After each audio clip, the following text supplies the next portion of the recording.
Noida greater Noida में अपने सपनों के आशियाने के लिए हजारों लोग अपनी जिंदगी भर की कमाई बिल्डर को दे चुके हैं। बावजूद इसके वो अपने आशियाने के मालिक न हुए। बिल्डर अथॉरिटी की खींचतान में पिस रहे इन लोगों की सुनने वाला कोई नहीं। ग्रेटर नोएडा वेस्ट के Supertech eco village 2 buyers की दास्तां यही है। 2010 में लॉन्च हुआ ये प्रोजेक्ट अभी तक अधूरा है। बिल्डर पर अथॉरिटी का बकाया होने की वजह से यहाँ रहने की रजिस्ट्रियां रुकी हुई हैं। फ्लैट बायर्स ही मकान में किराएदार की तरह रहने को मजबूर हैं। फ्लैट बायर्स अपने ही मकान में किराएदार की तरह रहने को मजबूर हैं। आइए जानते हैं यहाँ के निवासियों की दास्तां इन्हीं की जुबानी। सर इको विलेज 2 में अगर मैं एक समस्या बोलूं तो काफ़ी कम होगा। समस्याएं इतनी हैं जितना कि हो सकता है मुझे 1-1.5 घंटा बोलना पड़ेगा इसके लिए, बट मैं समराइज़ में बोल रहा हूं कि यहाँ तो सबसे पहली बात ये जितने भी फ्लैट्स हैं जो ये बना रहे हैं, आज तक इनसे बना नहीं 10 साल हो गया। 10 साल से फ्लैट बायर जो अपने फ्लैट्स के लिए लड़ रहा है। गिने चुने कुछ फ्लैट बायर्स को फ्लैट मिला भी है तो वो भी इलीगल तरीके से मिला है, मतलब उनको बस केवल फ्लैट में डाल दिया गया है और उनकी रजिस्ट्री अभी तक नहीं हुई है। रजिस्ट्री के लिए हमने इनसे कम से कम लाखों बार हमने इनसे विनती करी, इनसे लेटर्स दिया, कई बार हमने इनसे ईमेल भी किया है। कंपनी के आर.के. अरोड़ा से हमारी लास्ट अक्टूबर 2020 में बात हुई थी। उन्होंने बोला था 1 महीने के अंदर रजिस्ट्री हम करवा देंगे, लेकिन उसके बाद भी रजिस्ट्री नहीं हुई। क्योंकि उस पर भी क्या हुआ कि जब हमने बोला कि क्यों नहीं हुई रजिस्ट्री, तो बाद में हमें पता चला कि इनके ऊपर अथॉरिटी का करोड़ों रुपये का बकाया है। तो हमारी एक मीटिंग नरेंद्र भूषण अथॉरिटी में हुई थी, जिनसे हमने जब हमारी मुलाकात हुई तो मैंने रिप्रेजेंट किया था इको विलेज 2 से। तो उन्होंने बोला था कि देखिए बिल्डर ने आज तक हमारा ईएमआई नहीं दिया, पिछले 3 साल से हमारी ईएमआई नहीं दे रहा बिल्डर, और बिल्डर ईएमआई जो नहीं दे रहा है उसके वजह से आप लोगों का हम ऑफिस ऑर्डर नहीं दे सकते। मतलब ओसी तो हमारी आ चुकी है, बट ऑफिस ऑर्डर अथॉरिटी के नरेंद्र भूषण जी ने उसको रुकवा दिया। ये बोल के होल्ड करवा दिया उसको कि आप लोगों का बकाया है, इसलिए जो है कि हम आपको फ्लैट जो है फ्लैट की रजिस्ट्री को लिए हम अलाउ नहीं कर सकते। तो हमने पूछा कितना बकाया है, तो मैं बोला कि एक अमूमन पर फ्लैट आपका 75 लाख का जो है बकाया है। तो हमने बोला साहब हमारा तो 15-20 लाख का फ्लैट है, हम कहाँ से 75 लाख देंगे। तो बोले नहीं, आप बिल्डर से के ऊपर प्रेशर बनाइए और बिल्डर से बोलिए पैसा जमा कराए। जब वो पैसा जमा कराएगा तब जा करके आपकी फ़्लैट की रजिस्ट्री होगी। तो मेरा ये कहना है कि सर हमने तो आपको नहीं बोला था कि आप 250 करोड़ या 500 करोड़ रुपये आप बिल्डर को बकाया दो।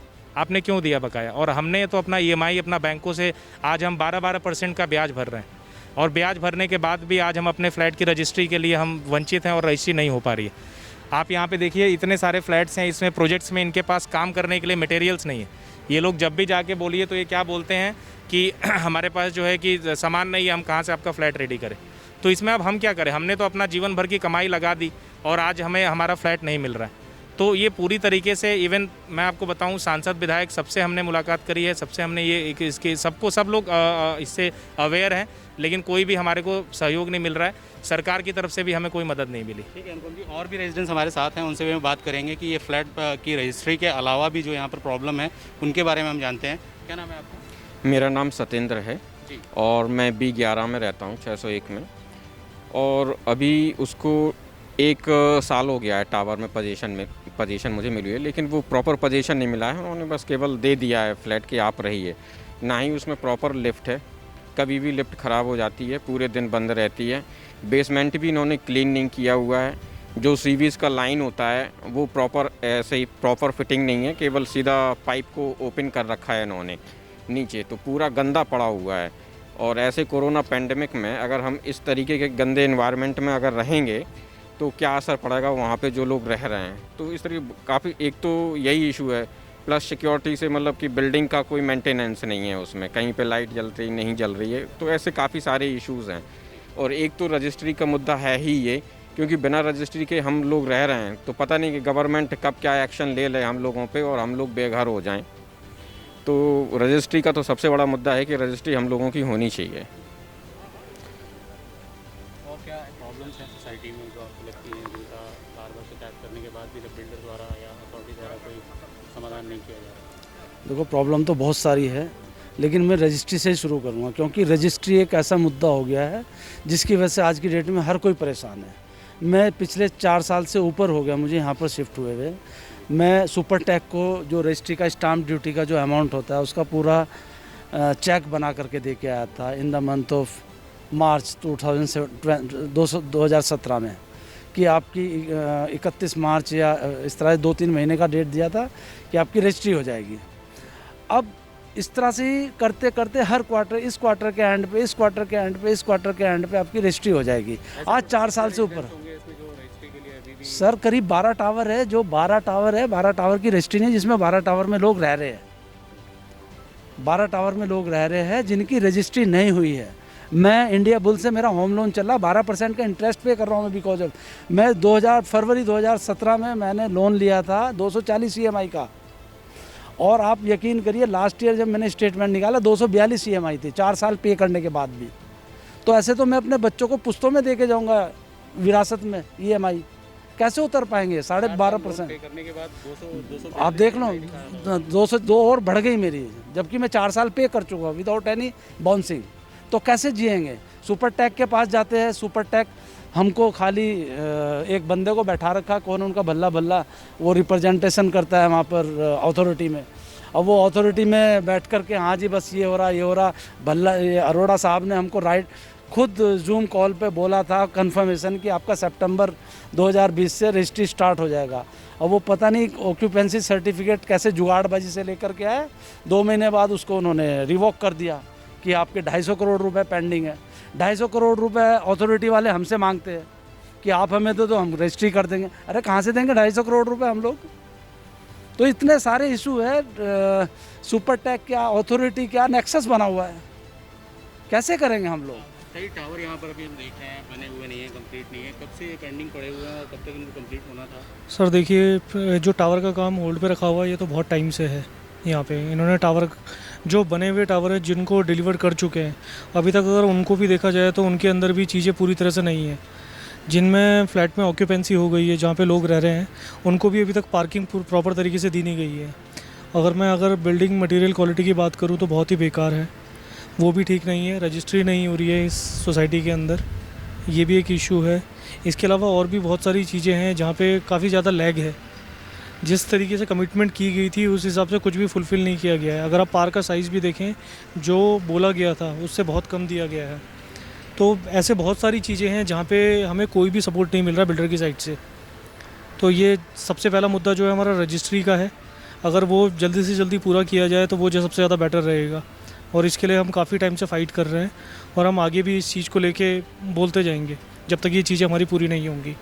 देखिए आप देखेंगे ना कि ये टावरों में ऊपर टॉप फ्लोर पर कई जगहों पर ऐसे पूरी दरारें पड़ी हुई हैं। छत पर दरारें पड़ी हैं, पिलर्स पर दरारें पड़ी हुई हैं, इस तरह से दरारें पड़ी हुई हैं।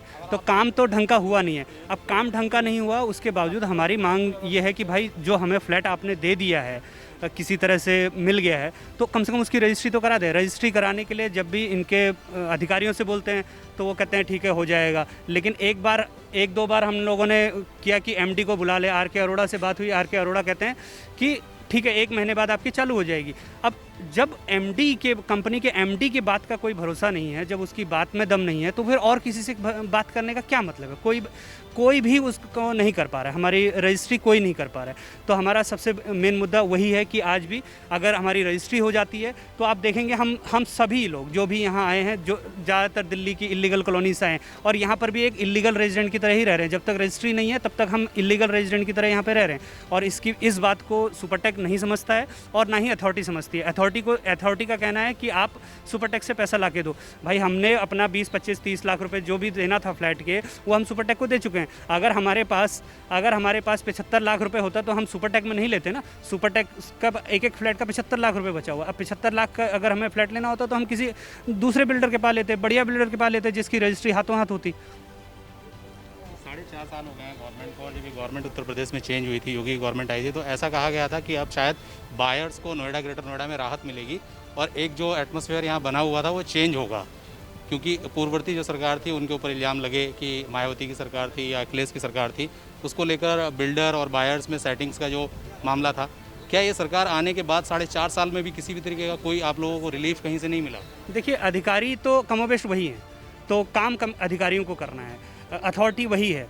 अथॉरिटी को ही पैसा लेना है सुपर टैक्स से। अब सुपर टैक्स से पैसा लेने के लिए योगी या मोदी तो आने वाले नहीं है, या फिर दिल्ली से केजरीवाल नहीं आने वाले हैं, तो कोई और तो आने वाला नहीं है, तो उसको लेना है अथॉरिटी को। अब ज़्यादा से ज़्यादा ये कर सकते हैं, हम कई बार सीएम को भी लिख चुके हैं और सीएम के सामने बता चुके हैं कि भाई हमारी समस्याओं को हल निकालें, क्योंकि बिल्डर हमारी नहीं सुन रहा है, अथॉरिटी हमारी नहीं सुन रही है, तो हमारे अथॉरिटी किया जाए। लेकिन सरकार की तरफ से भी नेग्लिजेंसी है, सरकार भी हमारी बातों को ध्यान से नहीं सुन रही है। अभी हाल ही में जो है एक मिनिस्टर थे उत्तर प्रदेश गवर्नमेंट के, उन्होंने कहा था कि नोएडा ग्रेटर नोएडा में जो है रजिस्ट्रियों में अब जल्दी स्टार्टिंग होगी और रजिस्ट्रियाँ की जाएंगी। उसके बावजूद भी किसी तरीके का कोई रिलीफ आप लोगों को देखने को नहीं मिल रहा है, तो क्या आप सोच रहे हैं कि आने वाला जो उत्तर प्रदेश का इलेक्शन है उसमें क्या आप सीन समझ रहे हैं कि यही गवर्नमेंट कुछ करेगी या दूसरी कोई आएगी? किसी से कोई उम्मीद आपको लग रही है? सर, ये जो आपने बोला है कि मंत्री ने बोला था, ऐसे तो मैं तो पिछले 4 साल से देख रहा हूँ, पता नहीं कितने मंत्रियों ने, कितने नेताओं ने एक बार तो चाबी देने का मेला लगाया था कि यहाँ लोगों की घर की चाबियाँ मिल रही है, लेकिन कितनों को मिल गई? 42,000 ऐसे फ्लैट है जिनकी रजिस्ट्री नहीं हो पा रही है। 4 साल से लोग जैसे उन्होंने राइटली सेट की, इलीगली पहले वहाँ रहते, अब यहाँ पर इलीगली रह रहे हैं। इलीगली किराया भी, इससे अच्छा हम किराएदार पे आ जाते ना। 8,000 रुपये रहते, आज हम 25,000 रुपये इंडिया बुल्स को दे रहे, और उसको हमको प्रिंसिपल 0 है हमारा। अब मैंने जैसे पहले बताया 240 EMI का लोन टेन्योर लिया, 4 साल के बाद 242 हो गए। बता कैसे उतर पाएंगे हम? आप लोगों की कोई बॉडी, किसी पब्लिक रिप्रेजेंटेटिव जो यहाँ का विधायक है, सांसद है, उससे कभी आप लोग मिले? कोई वहाँ से एश्योरेंस मिला कि... सर, कोई सुनवाई नहीं है, पता नहीं, मतलब गए हैं सब जगह, डेलीगेशन गया है, हर किसी के पास गया है, लेकिन आश्वासन के अलावा कुछ नहीं मिलता। वैसे जाते रहते हैं, हमारी एक नेफोवा के लोग काफ़ी जाते हैं इस तरह से, लेकिन कहीं पर किसी तरह की हमको आज तक ऐसा कोई सुनवाई तो मिली नहीं। जी, यहाँ पे सबसे बड़ी समस्या है कि हम अपने मकान में तो रह रहे हैं, लेकिन वो हमारा अपना मकान नहीं है, क्योंकि रजिस्ट्री मैं पिछले 3 साल से रह रहा हूँ यहाँ पे, और मतलब आए दिन सुन रहे हैं कि आज होगी, आज होगी, आज होगी। पिछली बार हमने आर के अरोड़ा जी के साथ और उनके सभी मेंबर्स के साथ में मीटिंग करी थी, सब कुछ हुआ था, पूरा आश्वासन दिया गया था कि हाँ होगा रजिस्ट्री। लेकिन ये आए दिन अब नया कोरोना का बहाना मिल गया उनको, हर चीज़ के सब टालने पे लगे हुए हैं, लेकिन कोई काम करने को राजी नहीं है। आज इतने हम लोग परेशान हैं, हम लोग जितने लोग देख रहे हैं आप यहाँ पे, किसी की भी रजिस्ट्री नहीं हुई है अभी। हमने अथॉरिटी से गुहार लगाई, हमने आर के अरोड़ा जी से गुहार लगाई, हमने सुपर टेक के सारे सीनियर हेड्स से गुहार लगाई, लेकिन किसी ने कुछ सुनने को, रेरा में भी गए इनफैक्ट, लेकिन अभी तक कुछ नहीं हुआ। अब ये पता नहीं है, सब राम भरोसे अभी हम लोग रह रहे हैं, कब क्या होगा किसी को कुछ नहीं मालूम। सिर्फ और सिर्फ हमने बीजेपी को इस बार वोट दिया था कि हमें अपना घर मिल जाएगा और रजिस्ट्री हो जाएगी टाइम से। हमने सांसद महेश शर्मा जी को, जो बीजेपी से थे, हम लोगों ने पूरा ड्राइव किया कि हाँ हमारे काम को पूरा होगा, लेकिन आए देखने को ऐसा लग रहा है कि अभी तक कुछ नहीं हुआ। अब हो सके इलेक्शन आ रहा है तो इस वजह से वो हो सके फिर एक्टिव हों, कुछ हम लोगों के रिक्वेस्ट को एंटरटेन करें, लेकिन अभी तक जो समझ में आ रहा है सिर्फ सुना जा रहा है, किया कुछ नहीं जा रहा है। पिछले 6-7 सालों से आप लोग परेशान हैं, आप सभी लोग, तो क्या इस बार आप लोग एक्टिवली इलेक्शन में पार्टिसिपेट करेंगे या उसका बहिष्कार करेंगे? क्योंकि ऐसी समस्याएं जब आती हैं तो रेजिडेंट्स का, मैंने या गाँव में या कहीं पर भी हमने कवर किया, तो बहुत से लोग ऐसा कहते हैं कि हम विरोध करेंगे ताकि पब्लिक रिप्रेजेंटेटिव वहाँ पर आएँ और वो समस्याओं को जल्दी से दूर करने की कोशिश करें। तो ऐसा कोई प्लान है?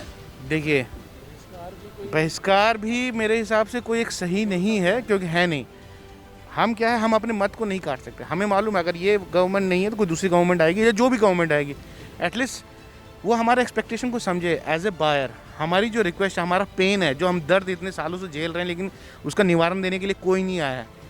लेकिन ऐसा है, वही कह रहे हैं कि अगर इलेक्शन आता है, अगर गवर्नमेंट से, जाहिर सी बात है ना, उसके नुमाइंदे आएंगे यहाँ पे, अपने वोट्स मांगेंगे, लेकिन फिर वही बात होगी, कोई आया दिया, लेकिन करने वाला, जब तक ये काम ग्राउंड लेवल पे होगा नहीं, हम किसी पे यकीन करेंगे नहीं। करेगा ये सरकारें ही तो करेंगी, और कौन करेगा? हम अथॉरिटी के पास गए, वहाँ बैठे हैं, कोई सुनने को नहीं है।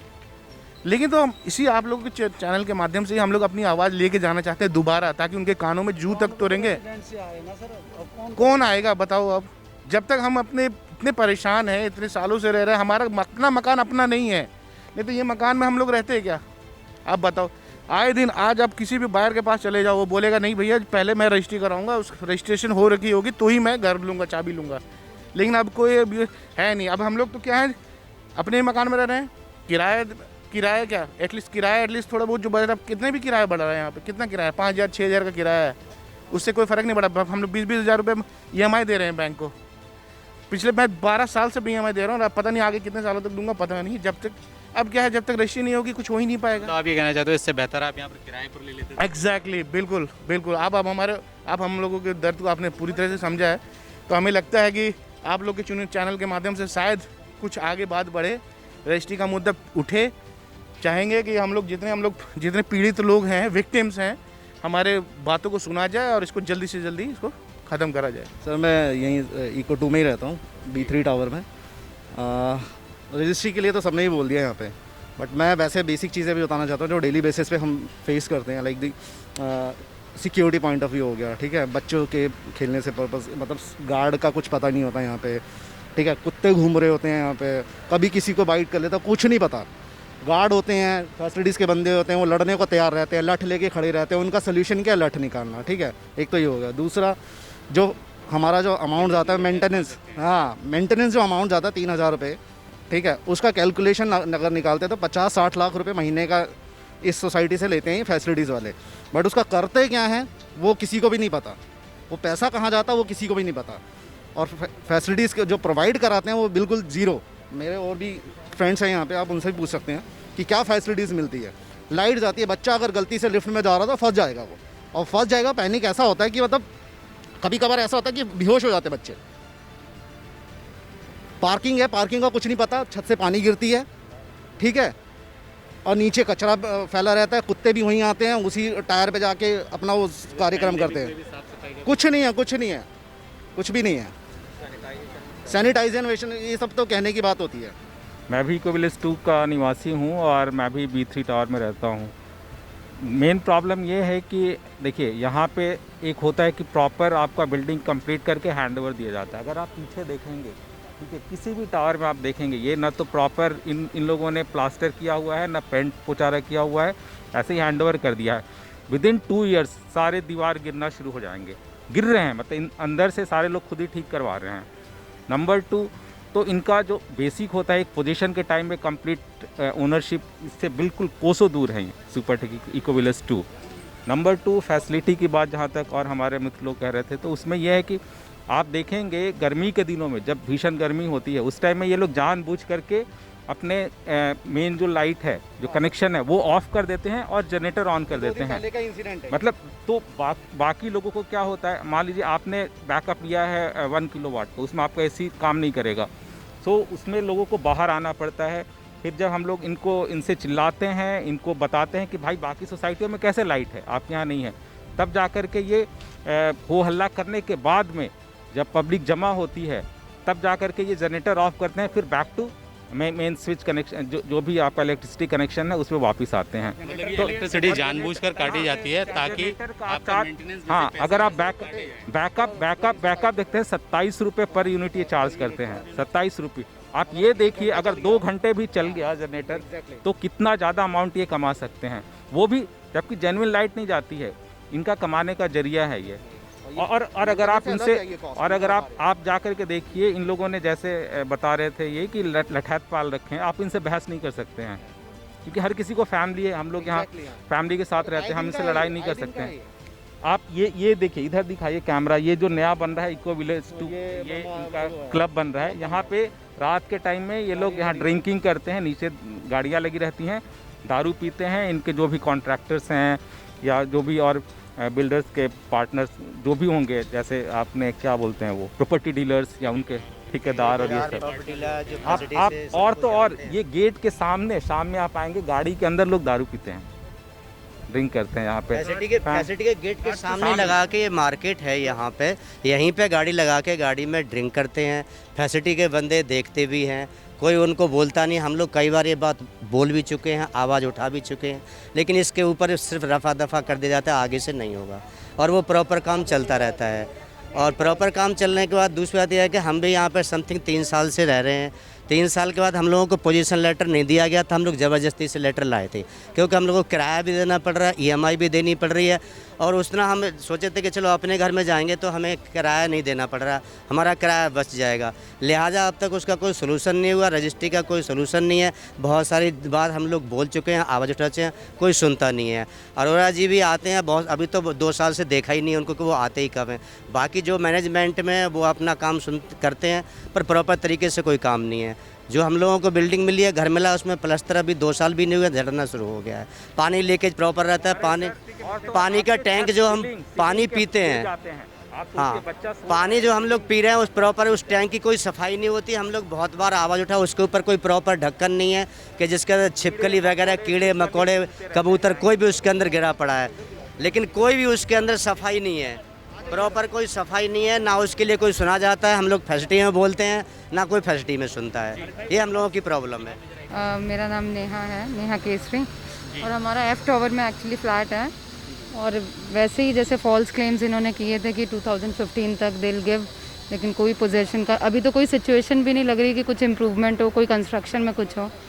वही है, either we should roam around here and there and nobody is there also कि किसी को अकाउंटेबल ठहराएं या कुछ कहें, कुछ भी नहीं है। आई डोंट थिंक सो कि कुछ दिया करने वाले हैं। And it is very pissing off right now. बहुत ये है कि डिप्रेस्ड है इंसान, क्योंकि when they are going to give तब तो कुछ सोच सकते हैं।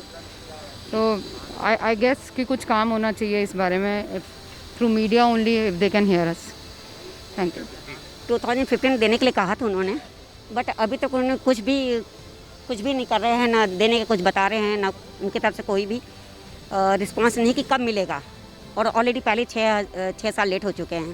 पिछली बार वहाँ गए थे ऑफिस में, तो कहते हैं वो खाली सेल का है, और जो बिक चुके हैं उनके लिए वहाँ पे कोई बातचीत नहीं होगी।